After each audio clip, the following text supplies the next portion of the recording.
Tecno Pova 5G, a first 5G smartphone of the company Techno is unveiling a new device. Tecno Pova 5G, a first 5G smartphone of the company Techno is unveiling a new device. Pova 5G.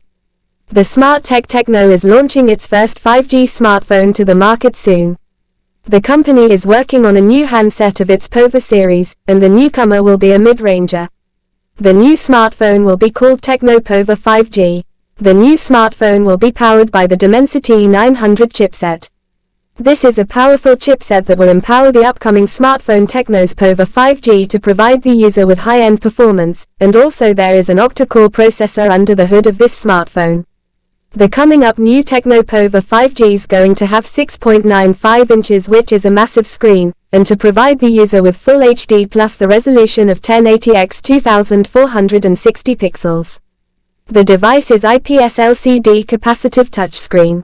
The new Pova 5G by Techno has got 8GB of RAM, which is the highest point of RAM used in this smartphone, so you can say that your phone is going to run at a super fast speed because of its powerful RAM.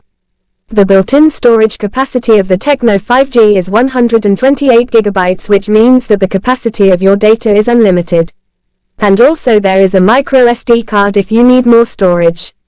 On the rear of the smartphone, there is a triple camera setup. The main camera of Tecno Pova's 5G is 50 megapixels, 2 megapixels, and an AI lens. The selfie shooter of the phone will be a 12 megapixels camera. The upcoming smartphone Tecno Pova 5G is having a face unlock and rear-mounted fingerprint reader to secure the data on the smartphone and only allow the authorized person. The device will be fueled with a non-removable LiPo 6000 mAh battery that will carry support for fast charging of 18W. Samsung and other tech giants will face serious competition when the coming smartphone Pova 5Gs were released.